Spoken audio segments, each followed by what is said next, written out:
നമസ്കാരം, എല്ലാവർക്കും സ്വാഗതം. എല്ലാവരും സുഖമായിരിക്കുന്നു എന്ന് വിശ്വസിക്കുന്നു. ഞാൻ നമ്മുടെ യൂട്യൂബ് ചാനലിൽ കുറച്ച് സബ്സ്ക്രൈബേഴ്സൊക്കെ ആയിട്ടുണ്ട്, അതുപോലെ വ്യൂവേഴ്സ് ഒക്കെ ഉണ്ട്. അപ്പോൾ എന്നെ സപ്പോർട്ട് ചെയ്യുന്ന എല്ലാവർക്കും ആദ്യമേ തന്നെ ഒരു നന്ദി അറിയിക്കുന്നു. അതിനോടൊപ്പം സ്വാഭാവികമായിട്ടും എന്നെ കമൻസിലൂടെ അങ്ങനെ ആരും എന്നെ എൻ്റെ അതിനകത്ത് ഞാൻ പോസ്റ്റ് ചെയ്യുന്ന വീഡിയോസോ അല്ലെങ്കിൽ മറ്റെന്തെങ്കിലും കാര്യങ്ങളെക്കുറിച്ചൊന്നും അങ്ങനെ കമൻസ് ആരും തന്നെ ചെയ്യുന്നില്ല. അപ്പോൾ പിന്നെ അല്ലാതെ അത് ശരിയായിട്ടില്ലെന്നോ അല്ലെങ്കിൽ അത്തരത്തിലോ തന്നെ നെഗറ്റീവ് കമൻസൊക്കെ എന്നെ വിളിച്ചറിയിക്കുന്നുണ്ട്. കാരണം എന്നെ അറിയാമെന്നുള്ള ആൾക്കാരായതുകൊണ്ട് തന്നെ അവരെന്നെ വിളിച്ചാണ് അറിയിക്കുന്നത്. അതുപോലെ സന്തോഷം. കാരണം എന്തും മീൻസ് നല്ലതാണെങ്കിലും ചീത്തയാണെങ്കിലും അതിനെ പ്രതിഷേധിക്കാനും പ്രതികരിക്കാനും അതിൻ്റെ അഭിപ്രായം അറിയിക്കാനുള്ള അവകാശം എല്ലാവർക്കും ഉണ്ട്. അതുപോലെ തന്നെ എനിക്കും എൻ്റെ കാര്യങ്ങൾ അല്ലെങ്കിൽ എൻ്റേതായ ഇഷ്ടങ്ങൾ ഇതിലേക്ക് അല്ലെങ്കിൽ ഞാൻ ചെയ്യുന്ന ഓരോ കാര്യങ്ങൾ അതിലേക്ക് കൊണ്ടുവരാൻ ഇതിലേക്ക് എൻ്റെ ചാനലിലേക്ക് പോസ്റ്റ് ചെയ്യാനുള്ള അവകാശവും ഉണ്ടെന്ന് വിശ്വസിക്കുന്നു. അപ്പോൾ മറ്റൊരു കാര്യത്തിലേക്കാണ് ഞാൻ വരാൻ ഇരിക്കുന്നത്. കാരണം ഇനി നമ്മൾ ഇവിടെ എൻ്റെ ഒരു ഉദ്ദേശ ലക്ഷ്യം എന്ന് പറയുന്നത് നമ്മൾ ചില കാര്യങ്ങൾ, അപ്പം സാധാരണക്കാരായ നമ്മളെപ്പോലെയുള്ളവരുടെ ചില കാര്യങ്ങളിലേക്ക് അഭിപ്രായങ്ങൾ, അത് സമൂഹത്തിൽ നടന്നുകൊണ്ടിരിക്കുന്ന കാര്യങ്ങളാകട്ടെ മറ്റെന്തെങ്കിലും ഏത് തരത്തിലുള്ള കാര്യങ്ങളാണെങ്കിലും അവരവരുടെ അഭിപ്രായങ്ങൾ അറിയിക്കുവാനുള്ള ഒരു പ്ലാറ്റ്ഫോം കൂടെയാണ് ഞാൻ ഇതിനകത്ത് ക്രിയേറ്റ് ചെയ്യാൻ പോകുന്നത് ഇനി മുതൽ.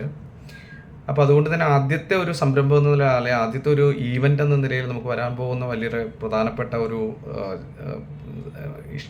കാര്യമാണ് 2024 ലോക്സഭാ തിരഞ്ഞെടുപ്പ് ഈ വരുന്ന ഏപ്രിൽ 26. അപ്പോൾ നമുക്കറിയാം അതിനകത്ത് വിവിധ രാഷ്ട്രീയ പരമായിട്ടും അതുപോലെ തന്നെ മതപരമായും ജാതിപരമായും വികസനപരമായും ഒക്കെ ചിന്തിച്ചിട്ട് നമ്മൾ അതാത് കാൻഡിഡേറ്റിനെ തിരഞ്ഞെടുക്കുവാൻ വേണ്ടിയിട്ട് ജനവിധി ചെയ്യുവാനായിട്ട് നമ്മൾ തയ്യാറെടുത്തുകൊണ്ടിരിക്കുന്ന ഒരു സാഹചര്യത്തിലാണ്. അപ്പം എൻ്റെ ഒരു ലക്ഷ്യമെന്ന് പറയുന്നത്, ഇപ്പോൾ നമുക്കറിയാം എനിക്ക് കേരളത്തിന് പുറത്തെടുക്കുകയാണെങ്കിൽ 543 ലോക്സഭാ മണ്ഡലങ്ങളുണ്ട്. ഈ ലോക്സഭാ മണ്ഡലങ്ങളിൽ ഭൂരിപക്ഷം നേടുന്ന ആൾക്കാർ അധികാരത്തിൽ വരുന്നു എന്നുള്ളതിനെക്കുറിച്ച് അറിയാം. പക്ഷേ കൂടുതൽ അവിടുത്തെ രാഷ്ട്രീയ സാഹചര്യങ്ങളോ അല്ലെങ്കിൽ തന്നെ ജാതി മത രാഷ്ട്രീയ സമവാക്യങ്ങളെക്കുറിച്ചൊന്നും തന്നെ കേരളത്തിന് പുറത്തറിയാനുള്ള അറിവ് അത്രത്തോളം ഡീപ്പ് ഇല്ല എനിക്ക്.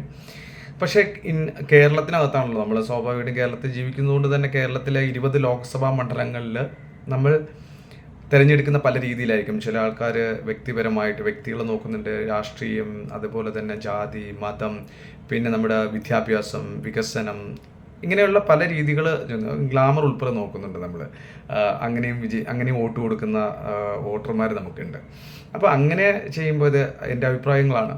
അപ്പോൾ അങ്ങനെ ചെയ്യുമ്പോൾ നിങ്ങൾ ഈ വരുന്ന ഏപ്രിൽ 26 ഏതൊക്കെ തരത്തിലാണ് ഈ 20 ലോക്സഭ മണ്ഡലം, ഇപ്പോൾ ഞാൻ ഈ വീഡിയോ പോസ്റ്റ് ചെയ്യുന്ന സമയത്ത് പല മണ്ഡലങ്ങളിലുള്ള ആൾക്കാരായിരിക്കും ഇത് കാണുന്നത്. അപ്പം ആ മണ്ഡലത്തിലുള്ള ആൾക്കാർ, അവരുടെ മണ്ഡലങ്ങളിലെ ആൾക്കാർ കമൻറ്റ് ബോക്സിനകത്ത് നിങ്ങൾക്ക് നിങ്ങളുടെ മണ്ഡലം ഏതാണെന്നും അവിടെ UDF ആണോ അത് LDF ആണോ NDA ആണോ അവിടെ വിജയിക്കാൻ പോകുന്നത് എന്നുള്ളതിനെക്കുറിച്ചൊരു അഭിപ്രായം നിങ്ങൾ രേഖപ്പെടുത്തുക. ഈ എല്ലാവരുടെ അഭിപ്രായങ്ങൾ ഞാൻ ഏപ്രിൽ 26 വരെ നമ്മളത് ഓപ്പൺ ആയിരിക്കും, അത് നിങ്ങൾക്ക് അറിയിക്കാനുള്ള ഇതുണ്ടാവും. അതിനുശേഷം ഞാൻ എൻ്റേതായ രീതിയിൽ ഇപ്പോൾ ഞാൻ എനിക്ക് തൊട്ടടുത്തുള്ള എൻ്റെ ലൊക്കേഷനുമായി ബന്ധപ്പെട്ട് തൊട്ടടുത്ത മണ്ഡലങ്ങളിലൊക്കെ ചിലപ്പോൾ ഒരുപക്ഷെ എനിക്ക് യാത്ര ചെയ്ത് കുറച്ച് ആൾക്കാരുടെ അടുത്തൊക്കെ കാര്യങ്ങൾ ചോദിച്ച് മനസ്സിലാക്കാൻ കഴിയും.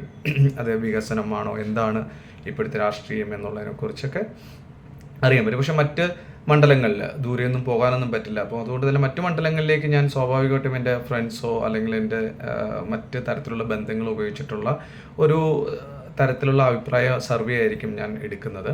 അതിനുശേഷം നിങ്ങളുടെ അഭിപ്രായവും അതുപോലെ തന്നെ എനിക്ക് കിട്ടിയ അഭിപ്രായവും എൻ്റെ രാഷ്ട്രീയ ചിന്തകളും വികസന ചിന്തകളും അതുപോലെ തന്നെ വ്യക്തി ചിന്തകളും ഒക്കെ കൂട്ടിച്ചേർത്തുകൊണ്ട് ഞാൻ റിസൾട്ടിന് മുന്നേ ആയിട്ട്, അതായത് ജൂൺ 4 നമ്മുടെ ഇലക്ഷൻ നമ്മുടെ പല പ്രഖ്യാപനം ഉണ്ടാകുന്നത്, അതിന് തൊട്ട് മുന്നേ ആയിട്ട് തന്നെ ആഴ്ചയിൽ അതിന് മുന്നേ ആയിട്ട് തന്നെ ഞാൻ എൻ്റേതായ രീതിയിൽ നിങ്ങളുടെ എല്ലാവരുടെ അഭിപ്രായങ്ങൾ എടുത്തുകൊണ്ടാണ് ഞാൻ ചെയ്യുന്നത്. അവിടെ ഈ കേരളത്തിൽ എത്ര UDF എത്ര സീറ്റ് നേടും, LDF എത്ര സീറ്റ് നേടും, അല്ലെങ്കിൽ പ്രവചിക്കാൻ പറ്റാത്ത എത്ര സീറ്റുകൾ NDA എത്ര സീറ്റ് നേടും എന്നുള്ളതിനെക്കുറിച്ചൊരു തീർച്ചയായിട്ടും ഒരു സർവേ ഒരു എക്സിറ്റ് പോൾ ഫലം നമ്മളുണ്ടാവും. നമ്മളതിന് ഒരു ടാഗ് ലൈൻ കൊടുത്താണ് നമ്മൾ ചെയ്യുന്നത്. കാരണം ഇതുവരെ പല ദൃശ്യ മാധ്യമങ്ങളൊക്കെ ചെയ്യുന്ന കാര്യങ്ങളെന്ന് വെച്ചാൽ മഹാഭാരത യുദ്ധം അല്ലെങ്കിൽ ഭാരതത്തെ ആര് നയിക്കും എന്നൊക്കെ കുറിച്ചുള്ള കാര്യങ്ങളാണ്.